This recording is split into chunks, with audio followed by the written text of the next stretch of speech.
रात बहुत गहरी थी। आसमान पर चांद का पतला सा हिलाल अभी अभी उभरा था, जैसे अल्लाह ने रहमत की एक छोटी सी किरण जमीन की तरफ भेजी हो। लाहौर की तंग गलियों में ईद की तैयारियां उरूज पर थीं। हर घर से रोशनियां झलक रही थीं, बच्चों की हंसियां फजा में गूंज रही थीं, नई कपड़ों की ताज़ा खुशबू हवा में घुल रही थी और हर तरफ से ईद मुबारक हो की आवाज़ें एक दूसरे से टकरा रही थीं। लोग बाजारों में आखिरी लम्हे की खरीदारी कर रहे थे, माइनस कुछ सेवियां ले रहे थे, कुछ नए जूते, कुछ बच्चों के लिए रंगीन खिलौने। लेकिन इन सब खुशियों के बीच एक छोटी सी पुरानी टूटी फूटी हवेली थी, जिसकी दीवारें झुकी हुई थीं और छत पर जगह जगह से बारिश का पानी टपकता था। इस हवेली के सबसे तारीख कोने में एक पुराने से कमरे में एक 7 साला बच्चा तन्हा बैठा था। उसका नाम अहमद था। उसके सामने एक फटा हुआ धुंधला सा दुपट्टा पड़ा था, माइनस वही दुपट्टा जो कभी उसकी माँ सर पर ओढ़ती थी। अहमद उसे हाथों में पकड़े बैठा था जैसे वो उसकी माँ की आखिरी याद हो। उसकी आंखें छत की तरफ उठी हुई थीं, जहां से चांद की रोशनी एक छोटे से सुराख से अंदर आ रही थी। लेकिन इन आंखों में खुशी का नाम व निशान नहीं था, सिर्फ एक गहरी सियाह तन्हाई थी जो उसके छोटे दिल को चीर रही थी। वो दिल ही दिल में बुदबुदाया, ये ईद मेरी पहली ईद है माँ के बगैर, अबू के बगैर। कोई नहीं जो मुझे ईदी देगा, कोई नहीं जो मुझे गले लगाकर कहेगा, बेटा ईद मुबारक। कोई नहीं जो मेरे सर पर हाथ फेरे और कहे कि आज तुम खुश रहो। अहमद के वालिदैन 6 माह पहले एक खौफनाक हादसे में चल बसे थे। एक रात बारिश हो रही थी, वे गांव से वापस आ रहे थे। बस ने ओवरटेक करने की कोशिश की और सब खत्म हो गया। अहमद उस वक्त स्कूल में था। जब उसे खबर मिली तो वो बस रोता रहा। लोगों ने उसे तसल्ली दी, लेकिन कोई तसल्ली काम नहीं आई। उसके बाद से वो इसी पुरानी हवेली में रहता था। उसका चचा, जो शहर में दुकान चलाता था, कभी कभार खाना दे जाता था, लेकिन बात नहीं करता था। अहमद को लगता था कि वो उसके लिए बोझ बन गया है। चचा की बीवी भी उसे देखकर मुंह बनाती थी, ये लड़का अब कब तक यहां रहेगा, हमारे अपने बच्चे हैं। अहमद रात भर जागता रहा। वो सोचता रहा कि कल ईद है, सब बच्चे नए कपड़े पहनेंगे, खिलौने खेलते फिरेंगे, ईदियां लेंगे, और वो वही पुराने फटे कपड़े पहनेगा। उसके पास तो जूते भी नहीं थे। पांव पर एक पुरानी चप्पल थी जो चलने में तकलीफ देती थी। फजर की अजान हुई। अहमद उठा। उसने वही पुराना कुर्ता पहना जो उसके अबू का था, माइनस बहुत बड़ा, आस्तीनें लटकती हुई, शलवार भी फटी हुई थी। वो आईने के सामने खड़ा हुआ। आईना भी टूटा हुआ था, लेकिन उसने खुद को देखा। मैं ईद के लिए तैयार हूं ना, उसने खुद से पूछा और फिर रो पड़ा। वो मस्जिद की तरफ चल पड़ा। रास्ते में बच्चे नए कपड़ों में दौड़ रहे थे। एक लड़का नीली शर्ट में, दूसरा सुर्ख, तीसरा सब्ज। सबके हाथ में रंग बिरंगी ईदियां थीं, माइनस नोट, सिक्के, कुछ के पास तो 100 रुपए के नोट भी। अहमद ने सर झुका लिया। उसे लगा कि सब उसे देख रहे हैं, हंस रहे हैं। मस्जिद पहुंचकर वो सबसे पीछे बैठ गया। नमाज शुरू हुई। लोग सफ बांधे खड़े थे। अहमद ने भी सफ में जगह ली, लेकिन उसका दिल नमाज में नहीं था। वो सोच रहा था, अल्लाह, क्या तू भी मुझे देख रहा है? क्या तेरी नजर में भी मैं तन्हा हूं? नमाज के बाद इमाम साहब ने खुतबा दिया। उनकी आवाज मस्जिद में गूंज रही थी, ऐ मुसलमानों, आज ईद है। ईद का मतलब खुशी है, लेकिन ये खुशी सिर्फ नए कपड़ों, मीठों और खानों में नहीं। ईद तो दिल की खुशी है। अल्लाह ने जो कुछ तुम्हें दिया है उस पर शुक्र अदा करो, और जो तुमसे कम है उन्हें बांटो। यतीमों को याद रखो, मिस्कीनों को याद रखो, तन्हा लोगों को याद रखो। अल्लाह फरमाता है, यतीम के साथ अच्छा सुलूक करो, उसे झिड़को मत, उसे धक्के न दो। यतीम का हक तुम पर फर्ज है। अगर तुमने किसी यतीम की आंखों में आंसू देखे और उसकी मदद ना की तो तुमने अल्लाह की नेमतों का शुक्र नहीं अदा किया। अहमद की आंखों में आंसू भर आए।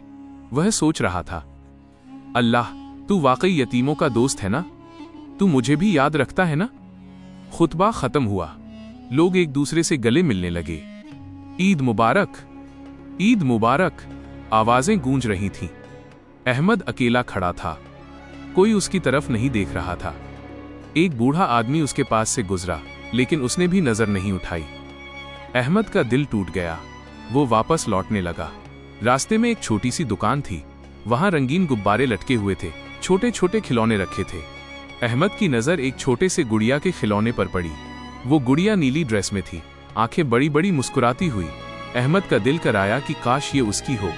वो दुकान वाले से पूछने लगा, इसकी कीमत क्या है? दुकान वाला बोला, 50 रुपए। अहमद ने जेब से 2 रुपए निकाले जो चचा ने कल दिए थे। वो शर्मिंदा होकर चल दिया। घर पहुंचकर वो कमरे में बैठ गया। उसने दुपट्टा सीने से लगा लिया और रो पड़ा। माँ, अबू, ईद मुबारक। मुझे बहुत याद आ रही है। काश तुम होते तो मुझे नए कपड़े देते। काश तुम होते तो मुझे गले लगाते। वो रोता रहा। बाहर से खुशबू आ रही थी, माइनस सेवियां पक रही थी, बिरयानी की खुशबू, केक की मिठास। अहमद का पेट भूख से गुड़गुड़ा रहा था। उसने सोचा शायद चचा आ जाएंगे, कुछ खाना दे जाएंगे, लेकिन चचा नहीं आया। दोपहर गुजर गई, शाम ढलने लगी। अहमद छत पर चला गया। वहां बैठकर चांद को देखने लगा। चांद अब तकरीबन पूरा हो चुका था, चमकदार, खूबसूरत। आसपास के घरों से बच्चों की आवाजें आ रही थीं। मामा, मुझे ईदी दे दो। अबू, नई साइकिल चाहिए। अम्मी, ये खिलौना मुझे चाहिए था। अहमद ने आंखें बंद कर लीं। उसके दिल में एक छोटी सी दुआ उठी।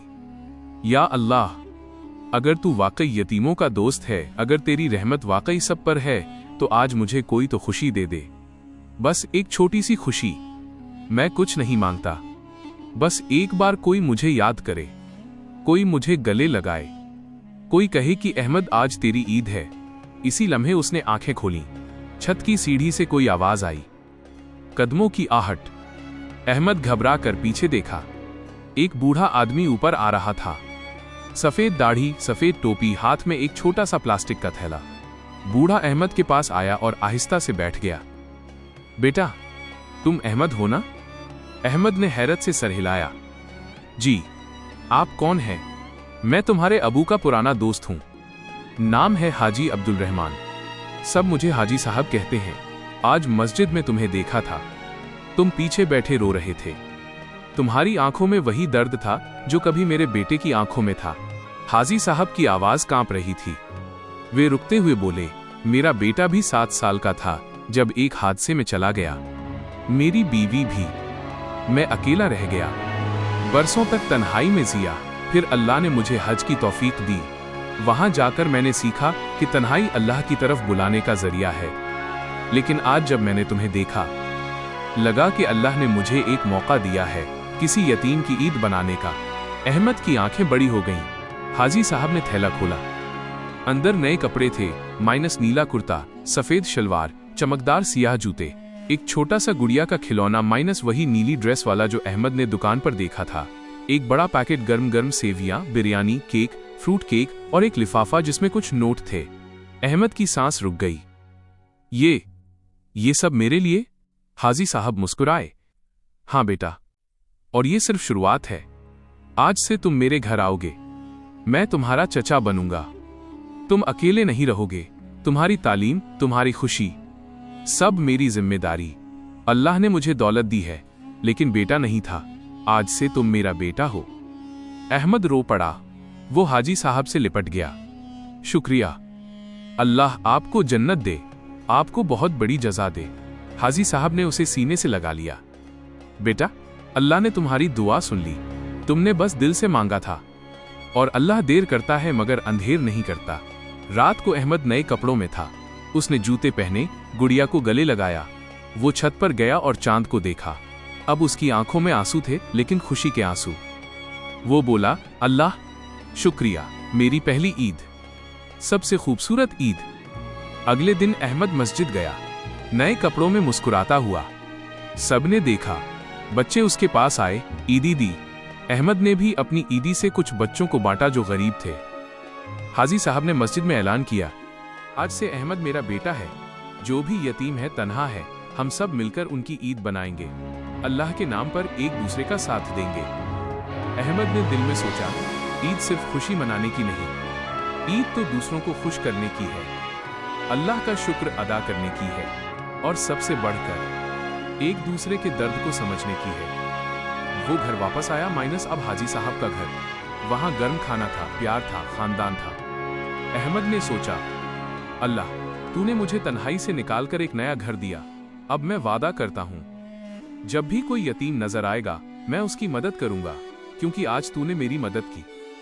ये थी अहमद की कहानी, एक यतीम की पहली ईद, जो तन्हाई से शुरू हुई, दुआ से गुजरी और अल्लाह की रहमत और एक इंसान की हमदर्दी से मुकम्मल हुई। अगर ये कहानी आपके दिल को छू गई है, अगर आपने भी किसी अहमद जैसे बच्चे की आंखों में आंसू देखे हैं, तो आज ही एक छोटा सा कदम उठाएं, किसी की मदद करें, किसी को खुश करें। और अगर ये वीडियो पसंद आई तो अभी लाइक करें, शेयर जरूर करें और चैनल को सब्सक्राइब कर लें।